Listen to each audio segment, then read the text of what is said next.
अगर आपको या आपके किसी प्यारे को शदीद मिर्गी है और कई तरह के मुख्तलिफ दौरे पड़ते हैं तो ये वीडियो आपके लिए है। इसको एंड तक देखिएगा, इंशाल्लाह ज़रूर फ़ायदा होगा। मेरा नाम डॉक्टर तलहा वकार है। मैं न्यूरोलॉजिस्ट हूँ और रावलपिंडी पाकिस्तान में प्रैक्टिस करता हूँ। एक तरह की मिर्गी जिसे हम न्यूरोलॉजी क्लिनिक्स में देखते हैं उसको हम कहते हैं लेनॉक्स गैस्ट्रो सिंड्रोम। ज़ाहिर बात है, अगर अभी तक आपकी ये तशख़ीस नहीं हुई तो इस नाम को आप तो नहीं जानते होंगे, लेकिन मैं इसके कुछ आपको जो इसके तरीके हैं ज़ाहिर होने के वो आपको बताऊंगा, जिससे मुमकिन है कि आप अपने किसी प्यारे में इसको खुद से डायग्नोज कर सकें और उसको सही डॉक्टर तक पहुंचा सकें। अमूमन लेनॉक्स गैस्ट्रो सिंड्रोम बच्चों में शुरू होता है। अमूमन 4 साल से कम उम्र के बच्चों में अगर मिर्गी के दौरे होना शुरू हो जाएं। आमतौर पे इसके मिर्गी के दौरे मुख्तलिफ टाइप्स के होते हैं। वो चंद मुख्तलिफ टाइप्स ऐसे हो सकते हैं जिसे हम कहते हैं एटोनिक सीजर्स, के अचानक से टांगों की जान निकल गई, मरीज नीचे गिर गया, इसको हम ड्रॉप अटैक्स भी कहते हैं। उसके अलावा इनको मायोक्लॉनिक सीजर्स हो सकते हैं कि अचानक एक ऐसे झटका लग गया 1 सेकंड के लिए और फिर वो धीरे फिर झटका लग गया, ये मायोक्लॉनिक सीजर्स हैं।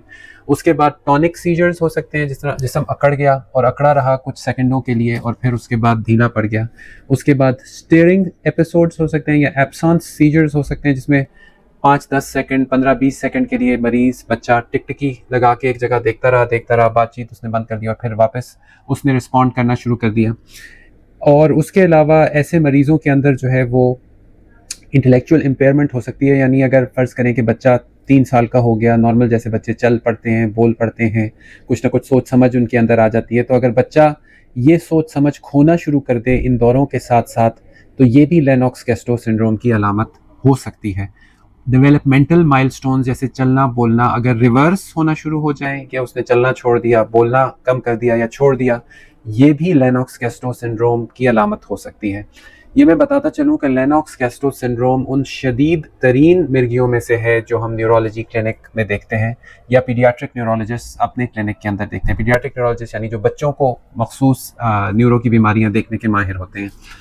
तो जब भी हमारे पास कोई ऐसे पेशेंट आते हैं तो मिर्गी के दौरे से ये चीज़ क्लियर होती है कि हम मिर्गी से डील कर रहे हैं। फिर उसके बाद कुछ टेस्ट का मरहला आता है जिसके अंदर आप जानते हैं कि MRI और EEG वो 2 बड़े टेस्ट हैं जो न्यूरोलॉजिस्ट करवाते हैं।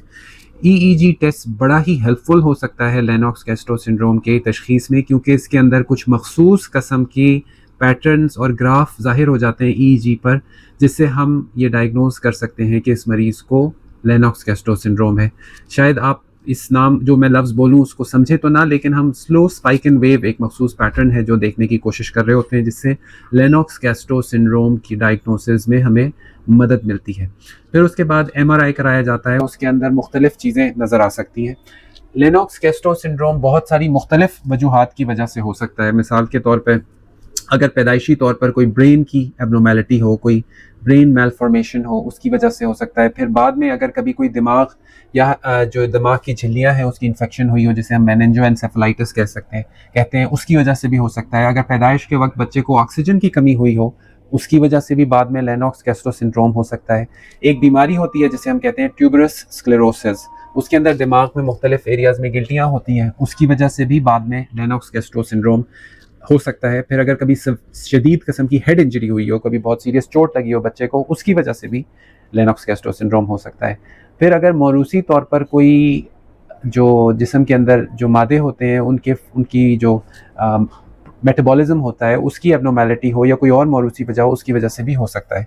लेनॉक्स गैस्ट्रो सिंड्रोम एक दफ़ा तशख़ीस हो जाए तो बावजूद इसके कि शदीद एपिलेप्सी है, इसका कुछ ना कुछ इलाज किया जा सकता है। कुछ दवाएं हैं जो न्यूरोलॉजिस्ट जानते हैं कि कुछ फर्स्ट लाइन है और कुछ सेकंड लाइन है। फर्स्ट लाइन वो पहली मेडिकेशंस हैं जिन पे हम ऐसे मरीज़ों को शुरू करते हैं और फिर अगर उनसे फ़ायदा ना हो रहा हो तो फिर सेकंड लाइन की तरफ जाते हैं।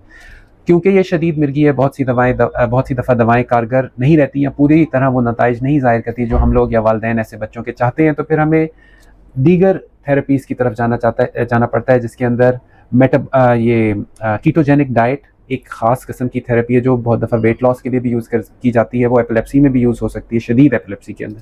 फिर उसके बाद कैनाबिडायोल एक ऐसी दवा है जो पिछले कुछ सालों में लेनॉक्स गैस्ट्रो सिंड्रोम के मरीज़ों के लिए अप्रूव हुई, और ये वही केमिकल इसमें कुछ हद तक होता है जो चरस या मैरिजुआना के अंदर होता है, लेकिन अब ये मेडिकली अप्रूव्ड है और ये एक मेडिसिन के तौर पे डॉक्टर की प्रिस्क्रिप्शन पर और प्रॉपर एक कंपनी से हासिल करके ये इस्तेमाल की जा सकती है, लेकिन ख़ुद से नहीं, आपके अपने डॉक्टर के मशवरे से।